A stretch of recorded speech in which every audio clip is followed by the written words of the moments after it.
요즘 아이들이 하는 말로 최고다 그럴 때 한 글자로 짱이다 이렇게 얘기를 합니다. 얼굴이 최고로 이쁘면 얼짱, 몸매가 아주 훌륭하면 몸짱이라고들 하죠. 요즘 몸짱 열풍이 불면서 S라인이니 V라인이니 하는 말들이 유행을 하고 있습니다. 그런데 제가 볼 때 가장 아름다운 몸매는 역시 균형 잡힌 몸매가 아닌가 싶습니다. 상체만 눈에 띄게 발달하고 하체가 부실하다고 하면 영 아름답지 않죠. 롱다리가 이쁘다라고는 합니다만 다리만 길고 상체가 부실하다고 하면 그것도 영 아닙니다. 상체와 하체가 전체적으로 균형이 잡혀야 가장 아름다운 것이죠. 제가 우리 교회 수요일마다 직장인 예배가 있는데 직장인 예배에서도 소개한 적이 있고 개업 예배에 가서도 언급한 적이 있는 미국의 한 기업인을 소개하고자 합니다. 일의 즐거움이라고 하는 Joy at Work이라는 책을 쓴 데니스 바케라고 하는 분인데요. 이분은 가난한 일용직 노동자의 아들로 태어나서 친구와 함께 AES라고 하는 전기 발전 회사를 창업을 합니다. 그래서 20년 만에 31개국의 4만 명의 종업원을 가진 세계 최대의 발전 회사로 성장을 시킨 분입니다. 그는 자기가 경영하는 회사가 추구하는 핵심 가치를 4가지로 정했습니다. 첫째, 인테그리티, 진실함이라는 말씀이죠. 그리고 fairness, 공정함. 셋째, social responsibility, 사회적 책임. 네 번째, fun, 재미, 즐거움. 이것입니다. 아주 좋죠? 그런데 사실 이런 좋은 가치를 내걸고 있는 회사가 이 회사뿐이냐? 그렇지 않아요. 여러 회사가 유사한 가치를 내걸고 있는 경우가 많이 있습니다. 중요한 것은 이 회사가 실제로 기업 경영의 현장에서 이 가치를 지키려고 몸부림을 친다는 거예요. 이 회사는 이 가치들이 현장에서 잘 지켜지게 하기 위해서 매월 업무 점검 회의 시간에 이 가치를 실천하기 위한 점검과 토론을 한다고 그래요. 매출 실적, 수익 실적 이런 것들을 토론을 일반 회사에는 많이 합니다만 이 회사는 그것도 합니다만 추구하는 가치가 잘 지켜지고 있는지 점검을 하고 있는 거예요. 이 회사의 CEO인 데니스 바케가 강조하기를 자신과 자기 회사가 이런 가치를 따라 살려고 애쓰는 이유는 당장 비즈니스에 이익에 도움이 되기 때문이 아니라 그것이 옳은 일이기 때문이다 그럽니다. 이 말에는 성경적인 가치들을 지키기 위해서라고 하면은 손해도 감수할 수 있다라고 하는 그런 신앙적인 결단이 배어 있습니다. 신실한 신앙인인 그는 말하기를 교회에서도 성도들이 세상에서 어떻게 살고 있는지 보고를 받아야 한다라고 주장을 해요. 선교사도 선교 보고를 하지 않느냐? 교역자들이나 교회 각 기관들이 교회에 보고를 하지 않느냐? 마찬가지로 일반 성도들도 세상에서 어떻게 살고 있는지 교회에 보고를 하도록 해야 된다라는 말이에요. 교회가 성도들이 세상에서 어떻게 살고 있는지에 대해서 보고하는 것을 요구하지 않는다는 것은 성도들이 주어진 사명을 잘 감당하도록 하는 교회의 역할을 소홀히 하는 것이다 라고 말합니다. 그는 책의 맨 끝에 이렇게 쓰고 있어요. 나는 하나님의 존재를 부정하고 하나님의 말씀에 적대적인 이 세상에서 다니엘처럼 담대하게 세상을 섬기고 하나님을 섬기도록 부름을 받았다. 그것이 내 사명이다.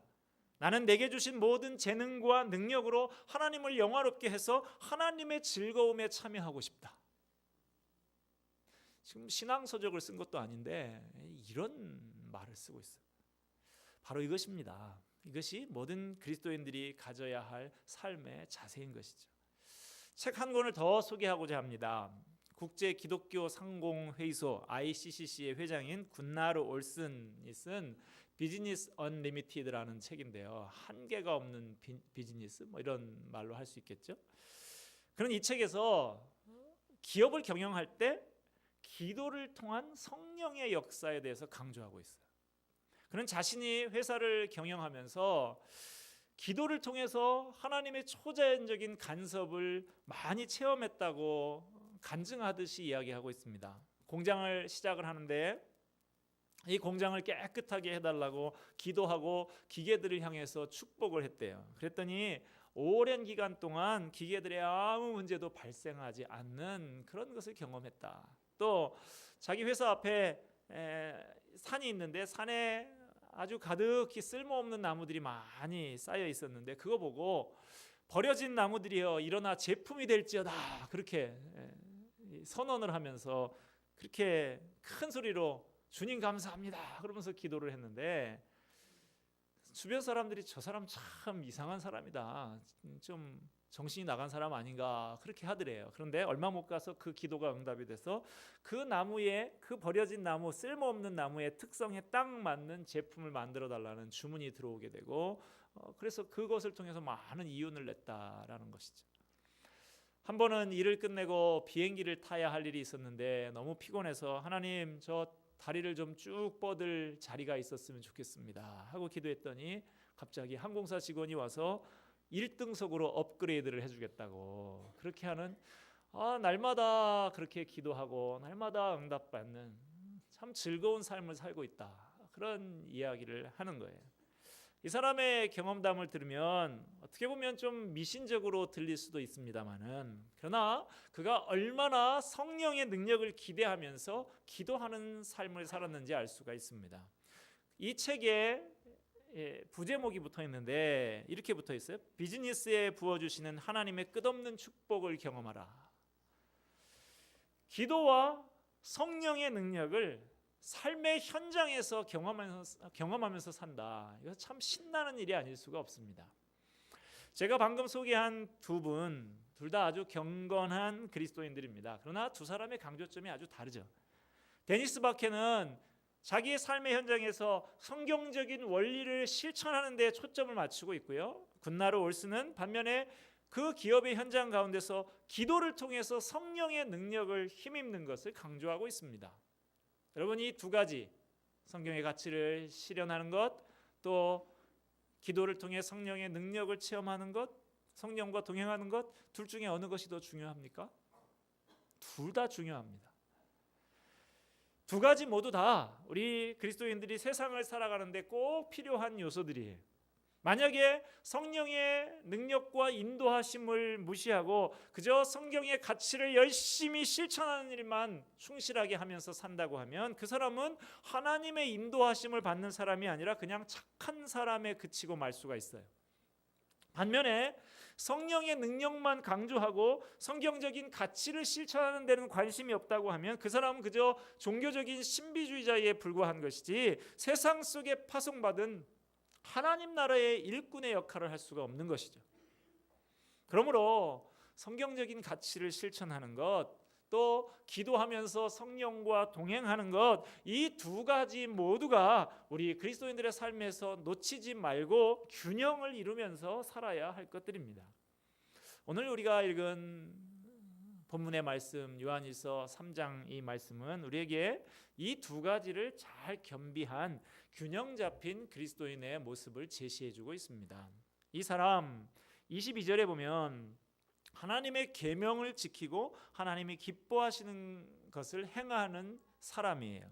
동시에 24절에 보면 주님 안에 거하는 사람입니다. 오늘 본문을 묵상하면서 우리도 그런 멋진 사람들이 다 될 수 있기를 바랍니다. 사람이라면 누구나 마음속에 인간적인 생각이 들기도 하고 잘못된 욕심이 차오를 때가 있지만 믿음을 가진 사람은 말씀에 순종하는 길을 선택합니다. 그러나 막상 그 길로 들어서고 나면 손에 잡히는 것은 없고 어려움이 적지 않을 수가 있습니다. 이럴 때 우리 마음속에 은근히 후회가 찾아오죠. 막상 믿음으로 나서기는 했지만 어려운 현실에 부딪혀서 여간 힘이 드는 것이 아닙니다. 이럴 때 어떻게 해야 됩니까? 본문 말씀은 이때 한 가지의 사실을 확인하라고 합니다. 내가 지금 하고 있는 일이 하나님의 계명을 지키는 일인가? 하나님을 기쁘시게 할 만한 일인가 하는 거예요. 우리 같이 21절 22절 말씀 다시 한번 읽도록 하겠습니다. 같이 읽습니다. 사랑하는 자들아, 만일 우리 마음이 우리를 책망할 것이 없으면 하나님 앞에서 담대함을 얻고 무엇이든지 구하는 바를 그에게서 받나니 이는 우리가 그의 계명을 지키고 그 앞에서 기뻐하시는 것을 행함이라. 내가 지금 하고 있는 일이 하나님의 계명을 지키는 것인가? 하나님이 기뻐하실 만한 일인가? 이것만 확실하다고 하면 두려워할 것이 없다는 거예요. 이것만 확실하다고 하면 무엇이든지 구하는 바를 받게 될 것이다. 하나님께서 반드시 기도를 들어주신다는 거예요. 그래서 우리는 어떤 일을 할 때 이것이 내 욕심을 이루기 위해서 하는 일은 아닌가 하는지 점검을 해봐야 됩니다. 이것이 그분의 계명을 지키는 것인지 그분을 기쁘시게 하는 것인지 확인해 봐야 돼요. 그분의 계명을 지키는 것은 뭡니까? 23절 보면 그의 계명은 이것이니 곧 그 아들 예수 그리스도의 이름을 믿고 그가 우리에게 주신 계명대로 서로 사랑할 것이라. 그의 계명은 두 가지로 말하는데요. 첫째, 그 아들 예수를 믿는 것. 둘째, 형제를 사랑하는 것. 첫째, 예수를 믿는 것. 예수를 믿는다는 것은 어떤 일이든지 예수님을 주인으로 삼고 예수님 중심으로 예수님의 인도하심을 따라 사는 것, 주님 따라 사는 것, 이것을 말합니다. 둘째로는 형제를 사랑하는 것. 이 두 가지, 예수를 믿는 것과 형제를 사랑하는 것이 분명하다라고 하면 걱정하지 마라, 담대해라 이거예요. 하나님께서 내게 살 길을 주시고 아무리 절망적인 상황이라 할지라도 길을 인도해 주십니다. 나 혼자 잘 먹고 잘 살려고 하고 내 세력을 키우기 위해서 하는 것이 아니라 주님의 영광을 위하고 형제들을 사랑하기 위한 것이라고 하면 문제가 없다는 것입니다. 여러분, 우리도 세상 가운데서 하나님의 계명을 지키고 그 앞에서 기뻐하는 것들을 행하는 사람들이 되기를 바랍니다. 그렇게 사는 것이 때로는 좀 고달플 수도 있어요. 그러나 오늘 본문에서 하나님은 우리를 격려하고 계십니다. 담대한 마음으로 계속해서 그 길을 가라고. 우리 하나님은 참 좋으신 하나님이세요. 하나님께서는 여호와 이레의 하나님이십니다. 여호와 이레, 무슨 말입니까? 여호와 하나님께서 우리를 위해서 필요한 모든 것을 준비해 주신다는 말이에요. 우리 하나님께서는 우리가 하나님의 기뻐하시는 일을 행할 때 우리가 필요한 것들을 아시고 항상 나를 위해서 다 준비해 놓고 계신다는 사실 믿으시기를 바랍니다. 어떻게 하면 하나님을 기쁘시게 하실까? 어떻게 하면 내가 하나님을 기쁘게 하면서 살 수 있을까? 항상 그 마음 하나만 잘 붙들고 가지고 살면 하나님이 복을 주신다 믿으시기를 바랍니다. 하나님이 기뻐하시는 사람이 되면 하나님이 예비하신 복을 받을 수가 있어요. 오늘 본문 24절의 말씀은 우리가 담대하기 위해서 반드시 기억해야 할 것을 알려주고 있는데요. 24절 봅니다. 그의 계명을 지키는 자는 주 안에 거하고 주는 그의 안에 거하시나니 우리에게 주신 성령으로 말미암아 그가 우리 안에 거하시는 줄을 우리가 아느니라. 그는 주 안에 거하고 주는 그 안에 거하고. 여러분, 이 말이 무슨 말입니까? 여러분의 이해를 돕기 위해서 제가 말을 좀 바꿔볼게요. 너는 내 안에 있고 나는 내 안에 있다. 어디서 들어보신 말 같죠? 한때 한참 유행하던 드라마에서 나온 여주인공 남주인공끼리 했던 사랑의 대사예요. 저는 오늘 이 말씀이 내가 주 안에 있고 주가 내 안에 있다, 이게 같은 말이다라고 생각이 돼요. 밥을 먹든 잠을 자든지 나는 늘 너하고 함께 있어. 아주 닭살 커플이라고 하는데 닭살 돋는 커플들끼리 하는 사랑의 표현 같은 그 말입니다. 무슨 말입니까? 너와 나는 하나라는 말이죠. 주님과 내가 그런 관계라는 거예요. 밥을 먹든 잠을 자든 일을 하든 늘 함께 있습니다. 주님과 내가 하나라는 것입니다. 주님과 내가 연합된 사이라는 거예요. 한 식구나 열렬한 연인 사임보다도 더한 관계라는 거예요. 하나라는 거예요. 주님은 오늘도 살아계십니다. 그것도 저 멀리, 저 하늘 멀리 어딘가에 살아계시는 것이 아니라 우리 안에 살아계십니다. 우리와 하나가 되어 살고 계십니다. 그렇기 때문에 갈라디아서 2장 20절에서 바울은 이렇게 말을 합니다. 그런즉 이제 내가 산 것이 아니요 오직 내 안에 그리스도께서 산 것이라. 많은 그리스도인들이 신앙인다운 삶을 살려고 애를 쓰다가 낭패와 좌절감과 죄책감에 사로잡히고 그런 것을 경험하게 됩니다. 왜냐? 그 중에 많은 경우는 아직도 주님 안에서 그렇게 주님과 교제하면서 사는 것이 아니라 율법 아래 살기 때문에 그래요. 내 힘으로 뭔가 열심히 해보려고, 내 힘으로 말씀을 지켜보려고 애쓰기 때문에 그렇습니다.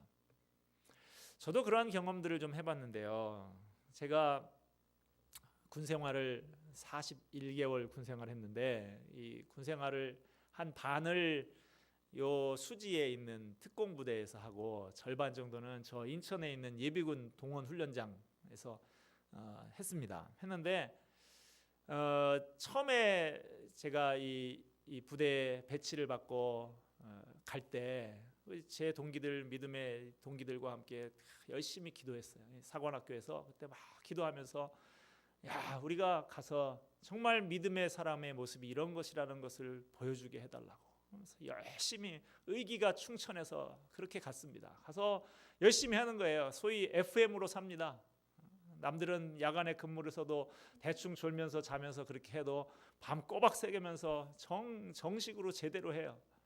근데 이 부대가 이게 만만치가 않은 거예요. 야간 훈련이 허구한 날 많고, 근무도 쓰죠. 낮에도 뭐 근무 지침이라고 원래 주게 돼 있는데 안 주고, 열심히 또 일을 해야 되고, 밤늦게까지 일을 하고, 뭐 일이 많아요. 그러다 보니까 어떻게 되겠습니까? 피곤하죠. 스트레스를 받습니다. 뭐 교회를 안 나가고 예수를 안 믿는 건 아니에요. 열심히 살아보려고, 믿음대로, 믿음의 사람이 너희들보다 낫다라는 걸 한번 보여주려고 그렇게 애를 쓰는데 피곤해요. 스트레스를 받아요. 그러다 보니까 얼굴 표정이 밝아지지가 않죠. 짜증도 좀 섞이고 고운 말도 잘 안 나가고 그렇게 되더라고요. 그래서 제가 참 기도를 했어요. 하나님, 이게 왜 이렇게 잘 안 됩니까? 어렵습니까? 그러면서 기도를 하는데 하나님께서 기회를 주시는 것 같더라고요. 저를 갑자기, 단기 복무 장교들은 부대를 옮기는 일이 거의 없는데 갑자기 저 높은 부대에서 딱 인사명령이 떨어졌어요. 저 인천에 가라. 그래서 103여단이라는 부대를 창설하는 요원으로 제가 가게 됐는데, 거기 가면서 내가 기도한 게 있으니까 하나님 앞에 새롭게 이제 다짐을 하는 거예요. 하나님, 제가 이제는 내가 뭔가 해보려고 하는 그런 윤리적인 그리스도인, 내 열심으로 사는 사람이 아니라 이제 하나님 전적으로 의지하고 기도하면서 하나님의 인도하심 따라 사는 그런 사람으로 살고 싶습니다. 하나님 도와주십시오. 그리고 기도하고 가서 처음 지휘관한테 신고를 탁 하면서 인사를 하는데 제가 그랬어요. 저 예수 믿는 사람인데요, 예수를 잘 믿을 수 있도록 저를 좀 도와주십시오. 당돌하죠. 첫 보자마자 부대 일 열심히 하겠다고 안 그러고 예수 잘 믿게 도와달라 그러니까, 그래도 뭐 제가 기도한 게 있으니까 저는 당당하게 나갔어요.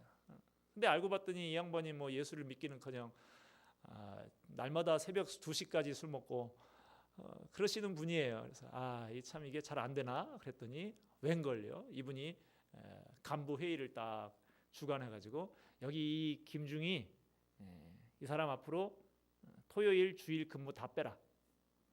그래서 제가 제대하는 그날까지 한 번도 근무를 안 썼어요. 당직 근무 안 쓰고, 핑계는 뭐냐면 이 사람이 총각인데 나가서 데이트도 하고 그래야 되지 않겠냐, 주말에는 기혼자들이 다 쓰고 너는 그 대신 주중에 좀 한 번씩 더 해라. 그래서 그렇게 해가지고 제가 신앙생활 정말 즐겁게 잘 했어요. 저를 잘 보호해 주시더라고요. 이분이 나중에 제가 제대하는 그때쯤 해서 부대를 옮기게 되셨는데, 저를 오라고, 관사로 오라 그러더니, 내가 이제까지 내 아내가 예수를 잘 믿는 사람인데 이제까지 내가 한 번도 내 아내 말 안 듣고 교회도 안 갔는데 내가 예수를 좀 믿어보고 싶은 마음이 난다고. 김중희가 나중에 이제 목사가 된다 그러는데, 목사가 되면 나한테 꼭 연락을 하라고. 내가 그 교회를 꼭 나가고 싶다. 저한테 그런 얘기예요. 근데 연락이 지금 안 되고 있어요. 여러분, 제가 그것을 경험하면서 그런 생각이 들었어요. 내가 열심히 살아보려고 하는 윤리적인 그리스도인이 되려고 하니까 이것이 참 피곤한, 그것이 뭐 나쁜 일은 아니지만 피곤한 것이었는데, 하나님 앞에 맡기고 하나님이 인도하시는 대로, 하나님 길 열어주시는 대로 살겠습니다 하니까 그것이 참 즐거운 신앙생활이 되는구나 하는 것을 봤습니다. 사도 바울은 고린도후서 3장 17절에서 이렇게 가르칩니다. 주는 영이시니 주의 영이 계신 곳에는 자유가 있느니라.